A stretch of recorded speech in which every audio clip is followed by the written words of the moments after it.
The chapel on the hill, the wind carried whispers through the blue mountains, voices that no one alive should have been able to hear.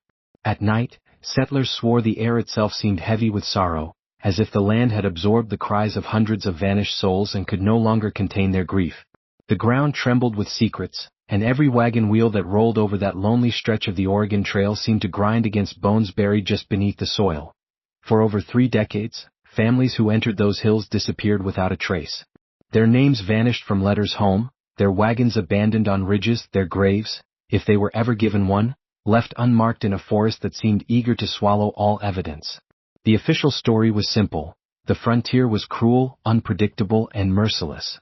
People died all the time, from disease, from storms, from starvation. But there was something different here. The numbers didn't make sense.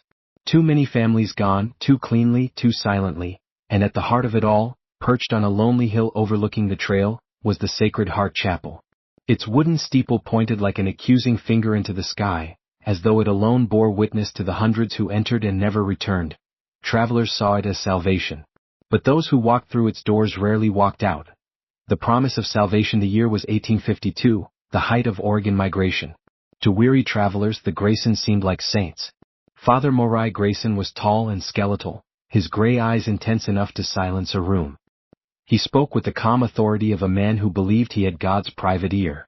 By his side was his wife, Sister Constance, soft-spoken, gentle, with the serene patience of a woman who could cradle the dying and convince them they were only being rocked to sleep by heaven itself. Completing the trio was Brother Ezekiel, Morai's younger brother, broad-shouldered and perpetually dust-streaked, the sort of man who looked equally capable of repairing a wagon or burying a body. Together, they were the saviors of the trail, or so people thought. The chapel itself was deceptively simple. Rough-hewn pews lined a narrow nave, the air rich with the scent of beeswax and pine. The altar was crowned with a wooden cross, supposedly carved by Morai himself. And then there was the basement, far larger than seemed necessary, its stone walls cool and damp, with corridors that stretched too far into the earth for comfort. The Graysons said it was for storing supplies to aid travelers, a charitable effort. In truth, it was something else entirely.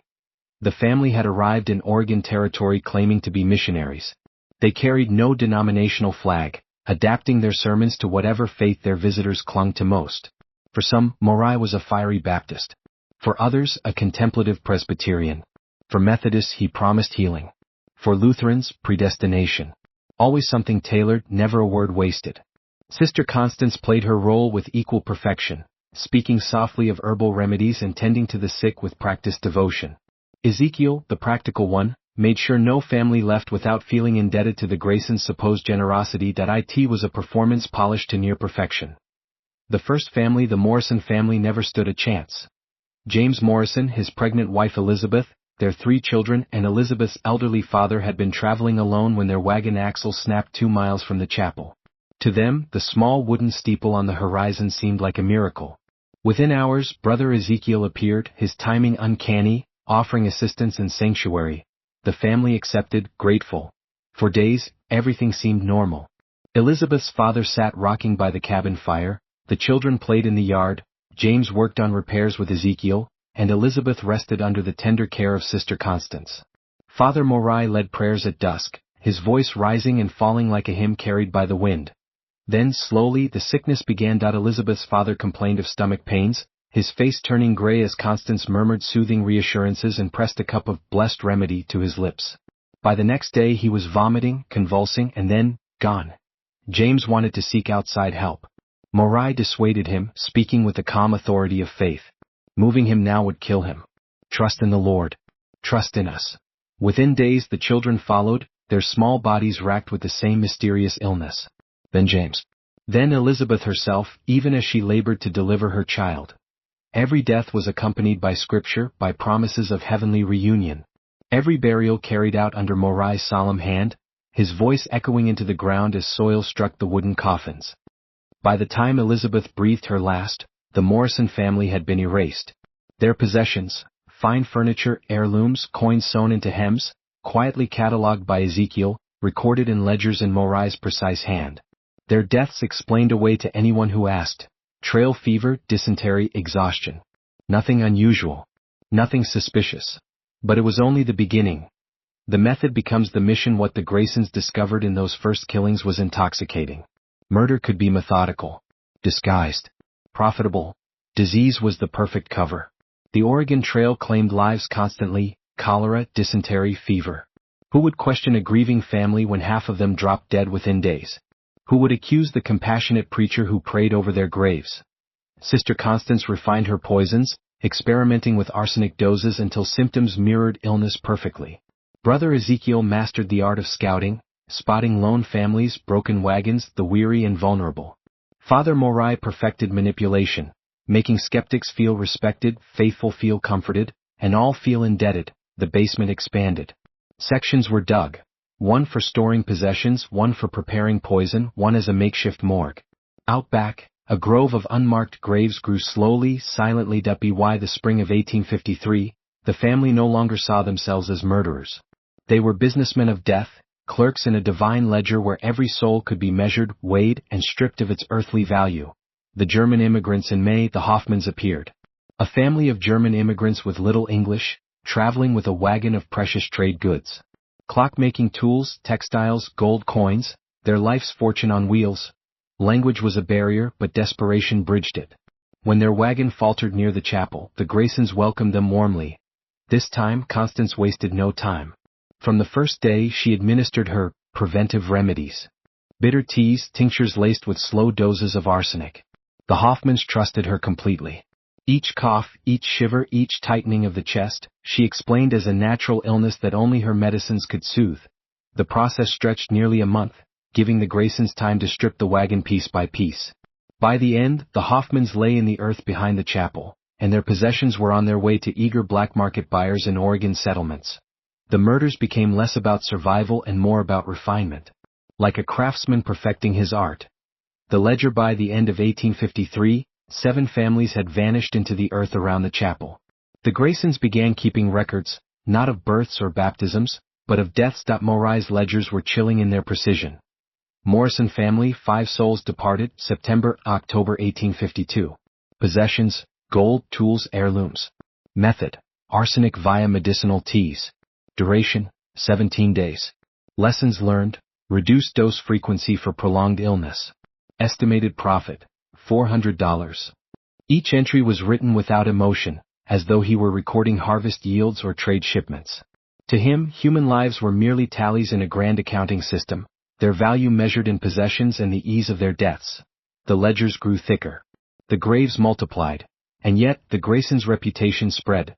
Families along the trail spoke of the kind preacher, the gentle healer, the strong laborer who offered shelter and care to the dying. Some sought out the chapel specifically, believing it to be blessed. They walked willingly into the trap. The suspicious soldier. In 1854, the Graysons encountered Charles Wetherbe, a former Confederate officer traveling with his family. Unlike previous victims, Wetherbe was watchful, trained to spot danger. He distrusted the Graysons immediately. When his brother-in-law fell ill under Constance's remedies, Charles began noticing patterns. The Graysons were always nearby when symptoms worsened. Ezekiel lingered near the wagon too often. And in the basement, hidden in the shadows, Charles discovered something he wasn't meant to see: possessions that clearly belonged to other families. The truth dawned too late. By the time he confronted his wife, Margaret, she was too weak to move. His daughter still trusted the Graysons. His suspicions were dismissed as fevered paranoia. That night, Morai slipped a massive dose into Charles's food. The soldier died within days, his daughters following soon after. The Wetherbe case taught the Graysons a crucial lesson. Even the suspicious could be broken with patience, manipulation, and just the right dose of poison. But for all their confidence, they were not invincible. The cracks were beginning to show. By the summer of 1855, the Graysons had murdered over 150 souls. Their basement overflowed with possessions, their ledgers filled with careful notes. Their reputation as saints of the trail was secure. But when the Patterson family arrived, wealthy, educated, and accompanied by a watchful sister-in-law named Catherine, everything began to unravel. Catherine Patterson would be the one to see through the lies. The one to uncover what truly simmered in the basement shadows. And her discovery would not only expose the Graysons' monstrous enterprise but unleash a manhunt that would haunt the frontier for decades to come. The escape. The Pattersons did not come broken. They did not stumble into the chapel half dead from fever or starvation. They arrived in good health, well supplied, their wagon neatly packed with goods from Ohio, and their children's faces sunburned but smiling. It was their confidence that unsettled the Graysons. Families who clung too tightly to hope were harder to break. Thomas Patterson was a merchant by trade, a man used to calculating risks and profits. His wife, Emily, carried herself with the polished grace of a woman who'd never fully surrendered to the hardships of the frontier. Their 4 children, bright, noisy, full of restless energy, stood in stark contrast to the quiet cemetery just beyond the chapel's yard. And then there was Catherine, Emily's unmarried sister. 30 years old and sharp-eyed, Catherine was not the sort of woman who faded into the background. She observed more than she spoke, her presence both protective and quietly defiant. Where Emily softened to kindness, Catherine studied it, weighing sincerity against performance. It was she who first noticed the way Ezekiel appeared on the road before the family had even seen the chapel. "Curious, isn't it?" she whispered to Emily that first evening. "That a stranger should find us just as the oxen were slowing." Emily hushed her. The Graysons seemed generous, harmless. But Catherine's unease had already taken root. A hospitality too perfect, the Pattersons were greeted with the Graysons' usual warmth. Father Morai spoke to Thomas in tones of respect, weaving scripture into conversations about trade and economy. Sister Constance fussed over the children, pressing her palms to their foreheads as though she could divine illness from a touch. Brother Ezekiel, ever practical, busied himself with the oxen, checking hooves and yokes with a competence that made Thomas grateful. The first night passed without incident. The family was given the cabin, its hearth crackling with warmth. Emily marveled at the generosity. Catherine, however, noticed details others dismissed. The way Morai's eyes lingered on Thomas's gold watch. The way Ezekiel glanced at the wagon longer than necessary. The way Constance's remedies were prepared in private, never in front of her patients. On the second night, Catherine saw Ezekiel crouched by their wagon, running his hands over the crates. He straightened quickly when she approached, offering a smile that did not reach his eyes. "Just checking your belongings, ma'am," he said. "Wouldn't want scavengers poking through in the night." It was an explanation that might have soothed anyone else. But not Catherine. The powder in the cup. By the 4th day, Constance declared that Timothy, the youngest Patterson child, showed early signs of mountain fever. She insisted on immediate treatment. Catherine accompanied the boy to the chapel, insisting she observe the preparation. Constance resisted at first, then relented with a tight smile. Catherine watched closely as the healer moved about her herbs and jars. That was when she saw it. A pinch of white powder, crystalline, sprinkled carefully into the cup before the herbs were stirred in. "What's that?" Catherine asked, her tone sharp. Constance didn't flinch, at least not visibly. "Blessed salt," she answered smoothly. "It heightens the power of the remedy. Helps the body purge impurities." But Catherine's father had been a pharmacist in Ohio. She had seen enough powdered compounds in her youth to know this was no salt. She said nothing more, but when the cup was handed to Timothy, she intercepted it. "Let's make it a game," she whispered to him later, handing him a handkerchief. "Sip, hold it in your mouth, then spit it out when no one's looking." Timothy obeyed. Catherine did the same with her own portion, feigning gratitude as Constance's eyes lingered too long on the rim of her cup. That night, Timothy slept peacefully. Catherine did too. But Thomas, Emily, and the older children, who had obediently swallowed their doses, began to show the first signs of illness. Death creeps in by the 6th day. The sickness had them. Thomas lay sweating, his breath shallow, his stomach twisted in agony. The older children, James and Mary, were pale, vomiting into bowls while Constance murmured prayers over them. Emily tried to care for them, but her own body had grown weak. Her skin yellowed, her eyes dulled. She looked to Catherine with desperation. "They're dying," she whispered. "But Constance says it's the fever. If we leave now, maybe—" "Emily," Catherine cut her off, her voice low and urgent. "It isn't fever. They're poisoning us." Emily stared at her, too shocked to answer. Catherine explained quickly, detailing the powder she'd seen, the way only those who swallowed the remedies grew ill. Her words crashed over Emily like thunder. At first, she refused to believe. How could people so kind, so devout, be killers?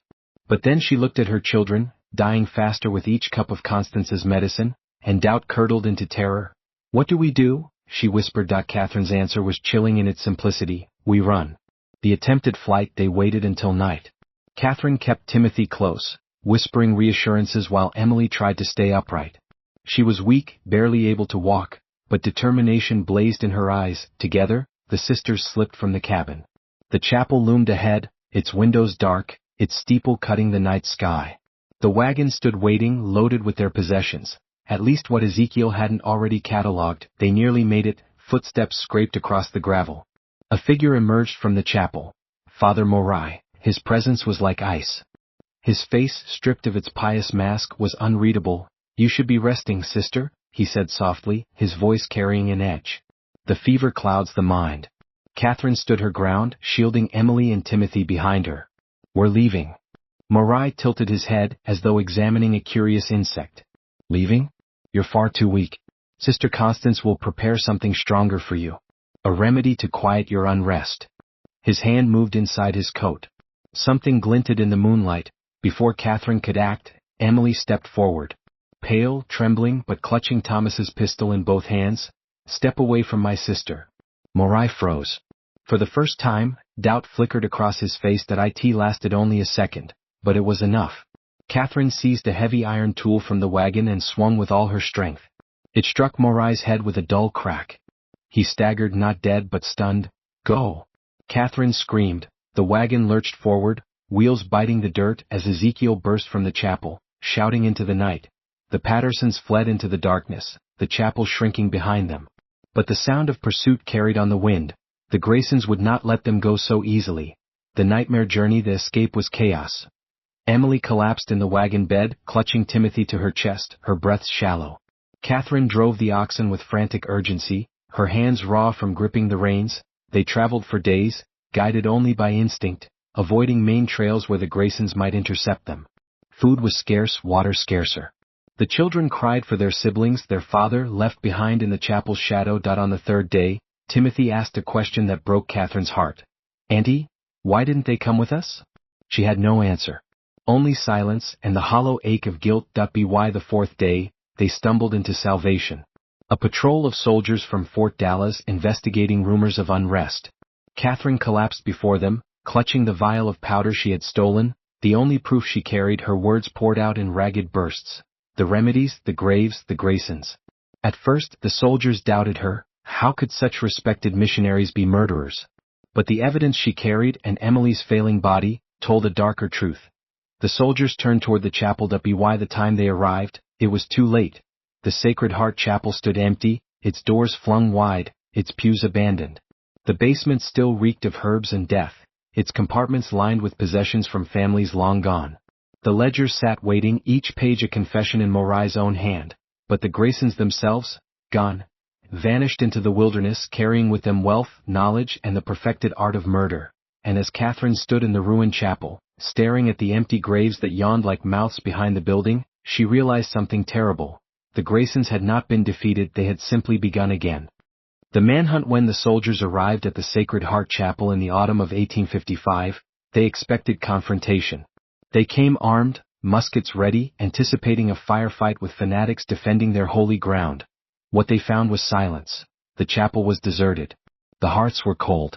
The Graysons had vanished into the forest like smoke, leaving behind only the stench of herbs, mold, and graves too shallow to keep their secrets. The soldiers pried open the basement doors. What they uncovered in those stone corridors shook them more than any battle could. Shelves lined with neatly folded clothing. Chests packed with silverware, jewelry, and children's toys. Ledger books filled with tidy handwriting, names, dates, possessions, and methods. Each page was another death sentence, each entry another family erased. The truth was undeniable. The Pattersons hadn't been delirious. They had stumbled upon the largest organized killing enterprise in frontier history, and the Graysons were still out there. The birth of a manhunt. News traveled quickly across the territories. A missionary family turned mass murderers. Who could believe it? Many didn't. Some settlers refused to accept that the smiling preacher who'd prayed with them had been a butcher. Others whispered that the accusations were slander, a trick to justify military seizure of church land. But the ledgers told no lies. Dozens of families accounted for, their possessions stolen, their graves marked only in ink. Federal attention followed swiftly. William Rise, a seasoned U.S. Marshal known for his relentlessness, was assigned to lead the hunt. His reputation was grim, a man who tracked horse thieves through deserts, smugglers across mountains, and never returned without either prisoners or bodies. But even he admitted the Graysons were unlike any criminals he'd faced. "These aren't desperate outlaws," Rise wrote in his first report. "They are professionals. Calculated. Patient. They turn murder into routine. And they believe in what they do. The Graysons in disguise for nearly 2 years, the killers eluded capture. Reports trickled in from across Oregon and into Northern California. A missionary group traveling under the name, the Morrisons. A preacher calling himself Father Benedict. A healer named Sister Mary. Always a family, always charitable, always arriving just as travelers faltered. And always, inevitably, families vanished soon after. But the frontier was vast, its communities scattered. News of disappearances took weeks, sometimes months, to reach authorities. By the time suspicions gathered, the Graysons had moved on, their chapel abandoned, their graves unmarked, their names changed like old clothes. The hunters were always a step behind. The mission of Divine Mercy. The break came in 1857, near the Oregon-California border. Travelers reported a mission that had appeared suddenly, staffed by a family who spoke with the same measured piety and practiced kindness described by Catherine Patterson. Families were welcomed with warmth. Remedies offered freely. Graves dug quickly, too quickly. The locals called it the mission of Divine Mercy. Marshal Rise and his men rode south, determined to approach carefully. They had no intention of repeating the mistake at Sacred Heart, where the Graysons had slipped away like shadows. This time they watched. From the hills overlooking the mission they saw everything. Families arriving with wagons. Constance, now Sister Mary, pressing cups of medicine into children's hands. Ezekiel, now Brother Thomas, inspecting wagons under the guise of security. Morai, now Father Benedict, delivering sermons that soothed suspicion even as his eyes gleamed with calculation. And then they saw the Hendersons. The Henderson family. James Henderson was a prosperous Missouri farmer traveling west with his wife and 4 children. Their wagon overflowed with tools, furniture, and gold sewn into hidden hems. They were perfect prey. The Graysons descended on them with all their polished charm. Benedict offered scripture. Mary offered medicine. Thomas offered practical aid. The Hendersons, like so many before, believed they'd found salvation. Rise and his men watched in horror as the youngest Henderson child drank a cup of milk prepared by Ezekiel. Hours later, the boy doubled over with violent illness, his screams echoing from the mission walls. That was enough. We move now, Rise ordered. We don't wait for the graves to fill. The raid at dawn on June 15, 1857, the mission of Divine Mercy awoke to chaos. Soldiers and marshals stormed the grounds surrounding the chapel, cutting off every escape. The Graysons fought, but not with guns. With words. Father Benedict stepped into the sunlight, hands raised, voice calm. Brothers, he said, you are deceived. We are healers. These accusations are lies. His tone was so steady, so convincing, that some of the Hendersons hesitated. Had they misunderstood? Could such devout people truly be murderers? But the soldiers forced the family into safety. And when they opened the mission's basement, the truth poured out like rot, possessions from dozens of families, detailed ledgers matching the ones from Oregon, graves hidden in the surrounding woods. The Graysons were seized, their aliases stripped away. But even in chains they did not break. The interrogation Sister Constance raged, furious that her patients had been stolen from her care. They were dying anyway, she hissed to Rise. We gave them peace. We gave them comfort. Do you think they would have lived without us? We were merciful. Brother Ezekiel said nothing. He sat in silence, eyes fixed on the wall, his loyalty unshaken even in capture. Father Morai was different. The mask of piety fell, revealing the cold, analytical mind beneath. You fools don't understand, he said. We eliminated weakness. We redistributed wealth. We were instruments of nature's will. To him it had never been about religion. Religion was merely the costume. The real sermon was survival, profit, and power. The expanding horror investigators pieced together the full extent of the Graysons' crimes. The ledgers traced back more than a decade, suggesting the murders had begun long before Oregon, possibly as early as 1845. Disappearing families in Missouri, Kansas, Nebraska. Graves found near abandoned cabins. Mysterious illnesses at remote missions. The Graysons hadn't stumbled into murder. They had built an empire of it. By the time the records were compiled, over 800 souls were attributed to their hands. And that was only what could be proven. In September of 1857, the trial began. Newspapers across the nation called it the most sensational case in frontier history. Citizens crowded courthouses just to glimpse the killers who had hidden behind crosses and scripture. But as the testimony unfolded, Catherine Patterson's haunting account, the Hendersons' near escape, the ledgers read aloud like hymns of death, something else happened. The Graysons began to smile.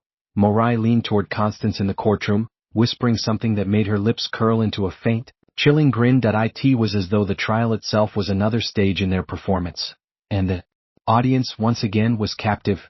The courthouse smelled of pine and sweat. Reporters inked their pens.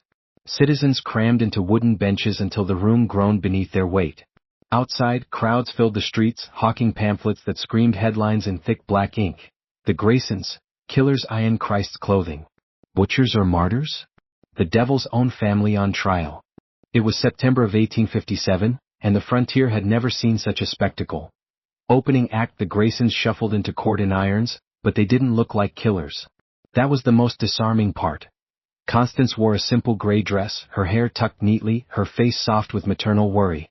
Ezekiel's silence gave him an aura of calm, almost stoic dignity. Anne Morai, their patriarch, walked with a preacher's poise, eyes lifted toward the rafters as if communing with heaven itself. The crowd hushed as he entered. Some swore they felt a chill. Others whispered he carried himself like a prophet, not a prisoner. Judge Alistair Dunn, a stiff man with a jaw like a vice, pounded his gavel. "Order," he barked. "This is not theater. This is trial." He was wrong, of course. It was theater, and the Graysons knew it. The prosecution marshal William Rise himself took the stand as the first witness, his testimony sharp and unflinching. He described the mission raid, the poisoned Henderson child, the graves, the ledgers written in meticulous hand. That he held up one of those ledgers before the jury, its pages stiff with dried ink. "These are not accusations," Rise thundered. "These are records. These are receipts of death. Each line is a grave." The jurors shifted, pale and silent. Next came Catherine Patterson, the sole survivor of the Sacred Heart massacre. She spoke through trembling lips, recounting the night her family drank from the Graysons' cups. How her mother collapsed mid-prayer. How her siblings died gasping. How Ezekiel's shadow lingered in the doorway as her father's body went still. The courtroom was silent, save for the scratching of reporters' pens. Some jurors wept openly. Even Judge Dunn's stony face faltered, but the Graysons smiled. The defense attorney, a trembling man named Horace Bell, had been assigned by the court. It was said he begged the judge to release him from the duty, but no one else would stand beside the accused. He tried desperately to humanize them. Constance was merely a mother misunderstood. Ezekiel, a boy indoctrinated by his father. And Morai? A preacher with unconventional methods perhaps, but no proof tied his hands to the graves. "They are guilty of eccentricity," Bell pleaded, "not butchery." But even he didn't believe it. His words wilted against the weight of evidence. The Graysons speak. It was Morai who turned the tide of the trial, not toward acquittal but toward dread fascination. When allowed to speak, he didn't defend himself. He preached. "You call us killers," he said, voice smooth as silk. "But we are caretakers. We gave mercy where there was none. Families starving on the trail, would you rather they perish slow and forgotten? We gave them rest. We gave them salvation." He gestured toward Catherine Patterson, who sat trembling under the juror's gaze. "She should thank us," Morai said. "Without us she'd have died with her family. Instead she was chosen, preserved, enlightened." The gallery erupted in gasps. Judge Dunn slammed his gavel, but Morai only smiled. "Do not mistake us," he continued. "We are not monsters. We are instruments. Instruments of God's will. And God's will is not always gentle." Constance rose to join him, eyes alight with feverish devotion.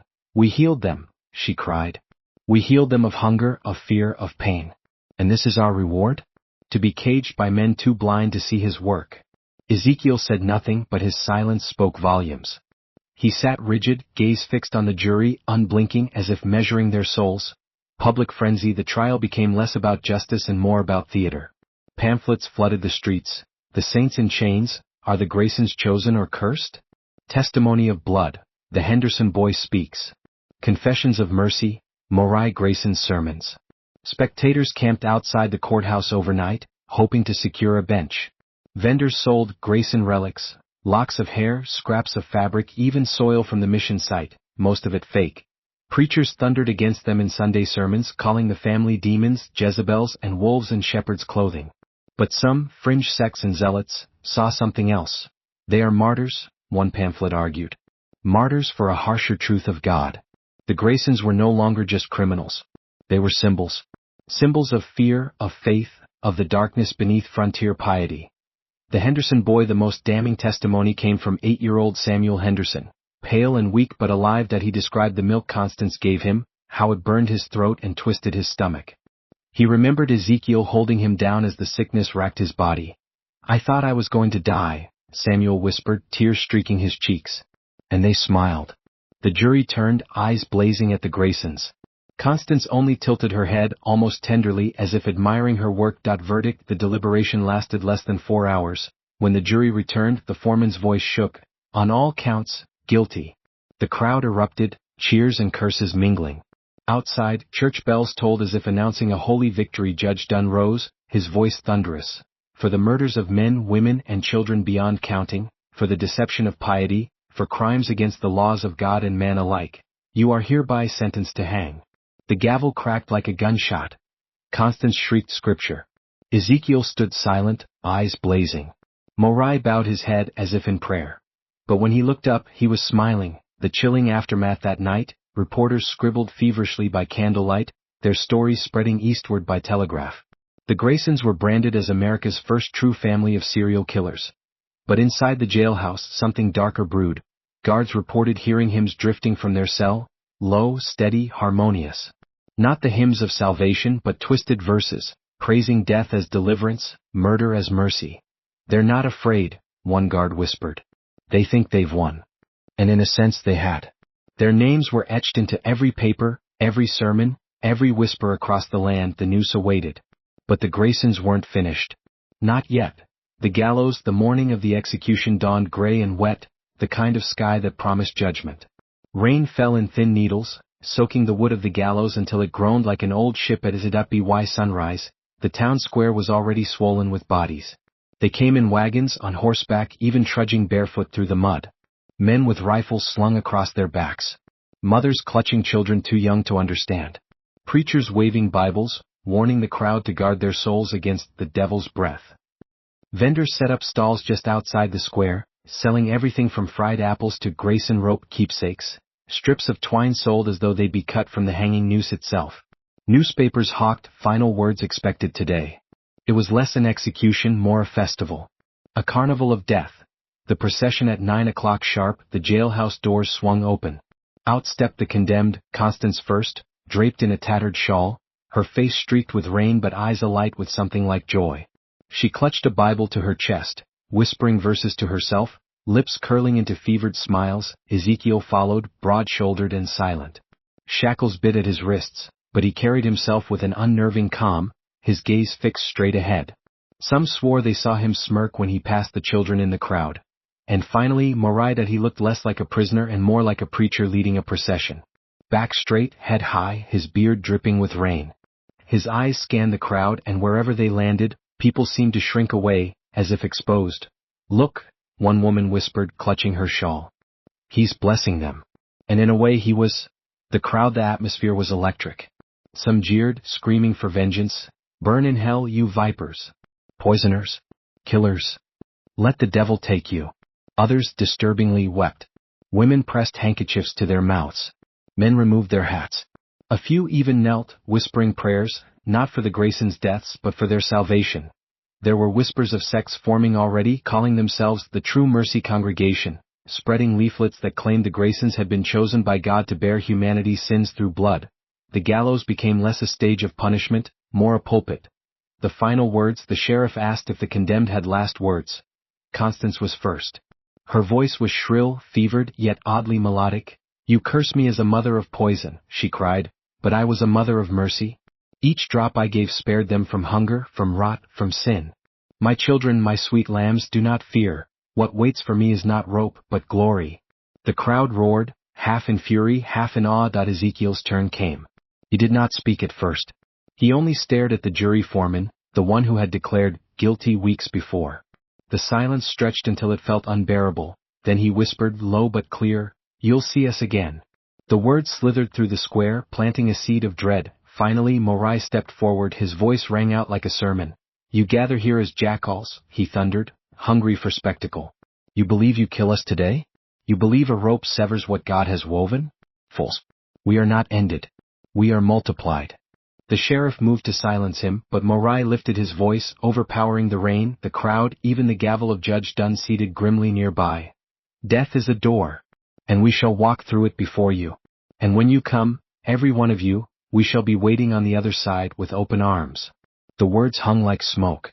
Even the rain seemed to pause. The hangings at 10:15, the trapdoors were prepared. Constance trembled, not with fear but with ecstasy. As the hood was drawn over her face, she whispered scripture until the noose cut it off. When the lever was pulled, her body dropped, swayed and went still. Ezekiel never flinched. He stood rigid, muscles taut, eyes burning beneath the hood. The crowd held its breath as he dropped. For several long minutes, his body jerked and convulsed before stillness claimed him. Some swore they heard him laugh through the cloth, and then came Morai. The rope was placed around his neck. The sheriff asked if he had any last confession. Morai smiled beneath the hood. This is not confession, he said. This is commencement. The lever fell. For a moment the square was silent. Then thunder cracked overhead, shaking the gallows as though heaven itself responded. The bodies swayed in the storm. Aftermath. The Graysons were buried in unmarked graves at the edge of town, but already the stories began. Some claimed the earth where Morai lay refused grass. Others swore they saw Constance's figure wandering the mission grounds at night, singing lullabies to the dead. Children whispered that Ezekiel's shadow lingered in alleys, watching, waiting. Pamphlets spread, declaring the Graysons martyrs. Splinter sects formed, preaching that mercy through death was a holy commandment. The sheriff raided more than one gathering where followers drank from poisoned chalices in imitation. Within a decade, the Graysons were less remembered as criminals and more as legends. Parents threatened misbehaving children with their names. Preachers thundered against them as the devil's brood. And still, in quiet corners, some prayed to them instead of against them. The lingering curse. Marshal Rise, who had hunted them, never slept soundly again. He wrote in his journal that on stormy nights, he heard hymns drifting from the prairie, the same twisted hymns the Graysons sang in their cell. Judge Dunn, who sentenced them, died mysteriously in his sleep, lips blue, a chalice overturned at his bedside. Rumors spread like fire. Had he been poisoned from beyond the grave? And Samuel Henderson, the poisoned boy who lived, grew into a man haunted by visions. He claimed he often saw Morai in his dreams, preaching to him from a pulpit of bones, beckoning him forward. Samuel drank himself to death by 35. Legacy. The Graysons were gone, but not gone. Their story spread eastward in dime novels, each version more lurid than the last. Traveling preachers warned against their heresies, but every sermon seemed only to spread their fame. By the century's end, the Graysons were more than a family, they were myth. Some saw them as monsters, others as prophets. But all agreed on one thing: the Graysons had never truly left, because legends once sown do not die. They linger. They fester. They grow. And every time thunder rolls over the prairie, some swear you can still hear Morai's voice rising over the storm. This is not the end. This is the beginning. Ashes into legend. The forgotten graves. Decades passed. The unmarked mounds where the Graysons were buried eroded under wind and rain until no one could say for certain where they lay. Grass grew over Ezekiel's resting place but turned yellow each summer, as if scorched from below. Constance's patch became littered with strange flowers, pale blooms that never matched the season. Morai's, most curious of all, was found one spring split open, the earth caved in as though something had clawed its way out. The townsfolk swore off the site, fencing it with barbed wire, painting crosses on the posts. But children dared each other to slip through, lie on the graves and wait for whispers in the dirt. Many swore they heard lullabies or sermons, or the scrape of chains being dragged beneath the soil. Ghost stories in the blood. By the turn of the 20th century, the Graysons weren't history, they were fireside tales. Railroad men claimed they saw a woman in a shawl walking the tracks at night, singing to herself, and when they followed, she vanished into smoke. Ranch hands muttered that a shadow larger than a man, Ezekiel's shadow, lurked near cattle pens, eyes glowing faint red, leaving animals dead by morning. But the most unsettling were the preachers. Traveling ministers would sometimes fall into fits mid-sermon, voices breaking into words no one recognized, until someone old in the crowd would whisper, pale-faced, "That's Morai's tongue." The story spread farther than the prairie. In Kansas, Missouri, even as far as Chicago, stories cropped up of the family that would not die. They became American folklore like the Bell Witch or Bloody Mary, but darker, heavier, too close to real history to be dismissed.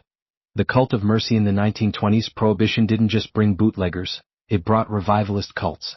Among them was one particularly feared, the Mercy Circle. They wore black hoods, gathered in barns or empty fields and reenacted the Graysons' rituals. Their leader, a gaunt man known only as the Brother, preached that Morai was not dead but ascended, waiting to lead the faithful into a second land. Constance was venerated as the Mother of the Bitter Cup, and followers would drink poisoned wine in her honor. Authorities tried to crush the cult, but whenever a barn was raided, the followers had already vanished, leaving only chalk symbols on the ground, 3 nooses drawn in a circle. When pressed, the survivors always said the same thing: the Graysons aren't gone. They call to us still.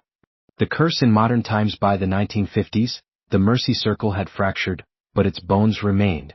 Journalists found scattered clippings about families who drank bleach to join the chosen. Police reports of people disappearing near the old gallows site became so common that locals finally burned the wooden structure down. Yet even after the fire, travelers swore that on stormy nights the gallows reappeared, soaked with rain, swaying with unseen bodies. In 1974, a young reporter researching the Graysons vanished. All they found was his tape recorder, left running in the grass by the graves. The last 5 minutes contained his breathing, then faint singing, an old hymn, before a man's voice, low and rich, whispered, "Why do you seek us?" The tape ended there. The last echo. Now, in the present, the Grayson tale lives on in whispers, in the corners of online forums, in true crime podcasts that argue whether the Graysons were mad zealots or supernatural revenants. Skeptics call them folklore. Believers swear their family line was never truly severed, that some descendants still walk among us, carrying the madness in their blood. Every few years, new reports surface. A woman in Arkansas, arrested for poisoning her children, claimed she was guided by Mother Constance. A church fire in Oklahoma left only one survivor, a boy who insisted he saw a bearded man smiling in the flames, blessing them. In 2011, a storm ripped through Kansas. Witnesses swore they saw 3 shapes hanging in the rain, swaying above the town square where the gallows once stood. The ending. That isn't the story of the Graysons is a wound that never closes. Lawmen killed them, the ropes silenced them, the dirt swallowed them, but something in their defiance lingers. They are not merely remembered.